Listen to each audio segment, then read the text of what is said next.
This year's office setup is one of the biggest changes I've ever made to my setup. We bought a new home last year and my office is located in a flex room. For those of you that don't know what a flex room is, it's a space in a home that can be used for multiple purposes, like a playroom, office, extra living room, or just whatever you want it to be. Ours is located in the entryway of the house, so as soon as you walk into the house, you have our entry and my office in this open space. So when figuring out how I wanted to design the room, I had to think about two things. First was the aesthetics. It had to look good enough that both my wife and I would be pleased to have guests see it as the first thing they see when they walk in. Second, since this is where I work every day and also film videos, it needs to be functional and efficient. So the challenge was to balance aesthetics and functionality when choosing which tech I wanted. Everything in this video will be linked below if you guys want to pick up anything you see. Now, starting off with the theme of the office, I went with neutral colors with heavy on the black and oak accents, as this is the theme throughout the rest of the house and it makes it easy to change if needed. Now let's head over to the center room where I have my desk set up. So I decided to take the risk and place my desk in the center of the room. I rarely see any desk setups on YouTube doing this, and well, for good reason. Cable management needs to be on point. I don't want the first thing someone sees when they walk in the door is a bunch of cables everywhere. More on that in a sec, but the desk I have is from Uplift and it is a matte black L-shaped stand desk. It is a motorized stand desk with a small digital screen to show the height when you adjust it. It also allows for 4 preset heights for quick access. I've been personally using stand desks now for probably 7+ years and still think it's worth investing in for anyone who works long hours at home. I opted for an L-shaped desk over a standing desk because I wanted to place my monitor in the corner of the desk to give me visibility of the window and chairs and stairs at the same time. And the extra space on the sides allows me to have 2 different viewing angles for my YouTube videos. So whichever way I'm looking, I'll have a really good shot. It also gives me space to easily film top-down shots, which brings me to my top-down rig. This is from a company called Glide Gear. I went with this rig because I could set it up and break it down in less than 3 minutes, and I can easily remove it out of sight when not in use so it's not an eyesore. And then right under the desk, I have an Alex drawer where I store my office supplies, cleaning supplies, all my cables and more. But now onto the workstation itself, I have this gray felt desk mat, and let me tell you, finding an aesthetic corner desk mat is actually really hard to do. So you can't actually buy the desk mat I have anywhere, but you can do what I did and go on Etsy and find a seller who can make a custom shaped desk pad. I measured out the exact dimensions I wanted, displayed it on a blueprint I made using Canva, then sent it to the seller to get this exact one, and it even came with a matching coaster. I'll try to link the seller below in the description so you guys could support their great work. On top of the desk mat, I use my MX keys and I have the Logitech MX Master 3S, which is still the GOAT after all these years. Under the mouse, I got this faux leather mouse pad with a cork bottom, so my mouse doesn't get caught on the felt. The MX keys are definitely an upgrade over an Apple keyboard due to having backlighting, Mac-specific keys, and AI integrations. If you guys want to learn more about this keyboard, then you can watch my review linked in the top corner here. In the front, I have a studio display monitor, which is the most aesthetic monitor I've ever owned and that probably exists. And the higher cost was well worth it. It is not only a high quality monitor, but it's also a decor piece as well. So I'm killing 2 birds with 1 stone here. Oh, and yeah, and my studio display is refurbished, so I got a discount as well. On top of the monitor, I have the Logi beam light. It came with a stand, but the stand didn't look good, so I DIY'd it to sit on this Insta360 adhesive mount, which I think looks way better. I just wish it was battery powered so I didn't have a cord hanging down, but this is an item where I really focus more on functionality over aesthetic. Also, I love the feature it has where it will automatically turn on when I open a video call and automatically turn off when I exit the video call. The studio display is sitting on top of the Balo desk cockpit. This is a premium stand made in Germany and it fits the oak and black aesthetic perfectly. The unique feature of this stand is that it is customizable. Balo has a bunch of accessories you can attach to it, like this MagSafe charging mount and a matching catch-all tray to store any loose items. The other reason I got it was that it was a perfect height to slide my Mac Studio under. This is the M1 Max version, and I have had this computer since it came out in 2022, and I've never had any issues with it being slow or not working. It's compact, aesthetic, and very powerful. It's definitely my favorite computer I've ever owned. To the sides, I have this mounted mic stand from Elgato. I love how low profile it is and how it has its own cable management system. It is a perfect length and folds away very nicely. Attached to the stand is the Blue Yeti microphone. And I know it's not the most premium microphone and my fellow techies will probably roast me, but hey, it works great. And I just never felt the need to upgrade since I just use it for Zoom calls. And on the right side, I have my M2 iPad Pro wirelessly charging on this stand that Kuxu has sent out to me. I own a bunch of Kuxu devices and been using them for a long time now. And there's one thing I could say about them. They are very premium and work extremely well. It is made out of aluminum alloy and uses the smart connectors on the back of the iPad to wirelessly charge it. It can tilt up, down, and it'll go from horizontal to vertical. And it is perfect for using universal control on the Mac, so I can use it as a second monitor.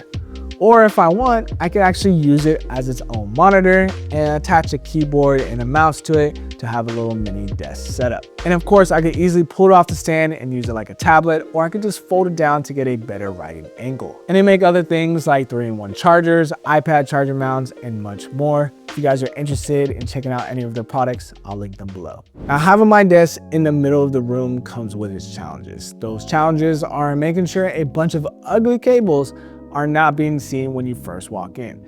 So to do this, I invested in a very premium and very expensive cable management tray.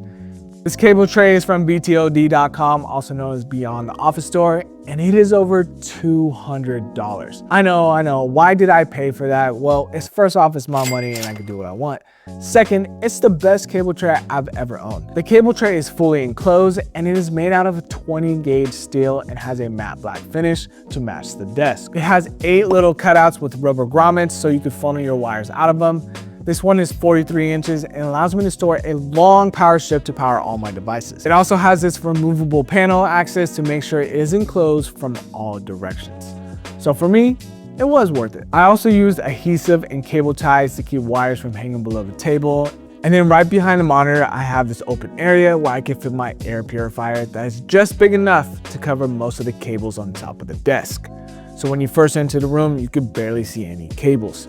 This smart air purifier is from SmartMe, and I use it to keep the office air fresh from cat hair and dust. As for the chair, I am still using the same chair from last year's desk setup. This one is from FlexiSpot. It has been really comfortable with its lumbar back support and adjustable features.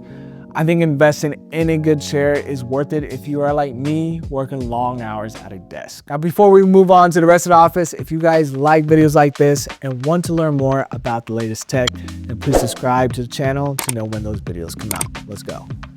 Now, behind the desk is one of my favorite things I did with the office. I added these wood panels from Wood Up. These things are always the first thing that someone compliments when they walk in the door. I just really think it adds some warmth to the room and it also helps with the acoustics. Then I got this lamp from Polly & Park. I don't think you can get it anymore, but I added a nanoleaf smart bulb to this so I could add scenes to my HomeKit whenever I want to turn on the office. And then over here, I got this bookshelf from Wayfair. On top here, I got this canvas from a company called Iconic. This is during their NFT phase and this is one of their NFTs. I got a signed Chris Paul basketball when I used to work for his basketball camp in college, fake plant. Then I got one of my favorite lights. This is the Eve flare light. It's still one of the only portable lights out there on the market that work with HomeKit. And to the right, I have my MacBook Air with the M3 chip.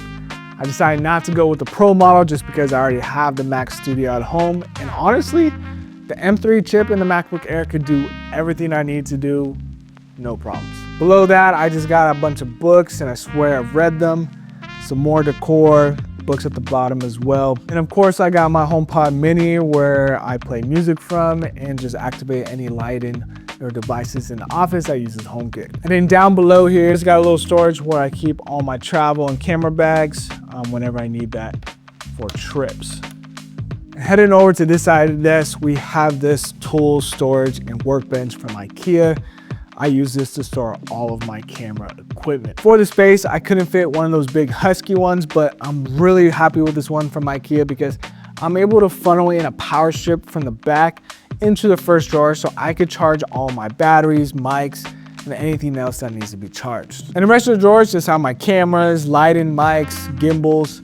I just think it's a really functional and aesthetic way to actually store your camera equipment. On top of the workbench, I got this Canon printer, and I can't tell you how many times I've tried to throw this away, but for some reason, I always end up using it and being thankful I still have a printer.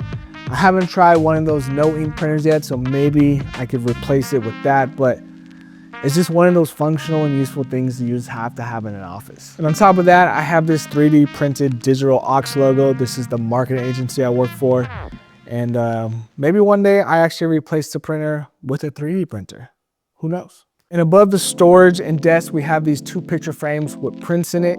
The first one is a vintage Porsche with some leather straps on the trunk that actually match the leather chairs here you'll see in a second.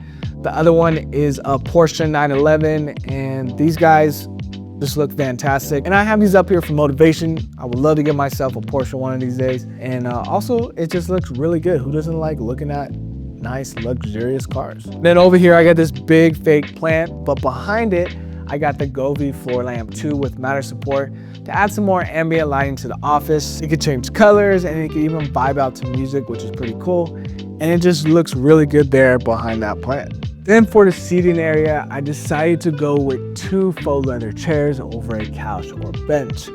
I got these 2 chairs from Amazon with some knot-shaped pillows, and then in the middle, I got one of Lieutenant Stan's favorite places to sit and people watch out the window. The window shades are from Smart Wings. These are their zebra shades with matter support. I just love how these shades look and decided not to get full blackout so that even when closed, light can still get in. And since this is matter supported, I could use HomeKit to easily close or open with my voice or phone, but my cat probably wishes it opens with meows. And then over here we have Lutron's Diva Smart Dimmer. This allows me to control the ceiling lights with HomeKit as well. Personally, I don't really like using the big lights. I love more of the ambient lighting structure, so I usually have those off. Then over here we have our little shoe cabinet area where we keep our shoes, sunglasses, a catch-all tray, and this little bench so we can sit down, put our shoes on. And I swear to you guys, there was a big, beautiful mirror here today, but as I'm filming this video, I actually broke it. It came down, shattered all over, so you guys don't get to see that. You get this big, beautiful blank wall. That looks terrible. Like I said, this is a flex room, so it's used as both the entryway and office, but I'm happy how it turned out. If you guys are interested in any of the items in this video, I'll have them linked below. If you're interested in seeing more setups and smart tech, then subscribe to the channel, and I'll see y'all in the next one. Peace.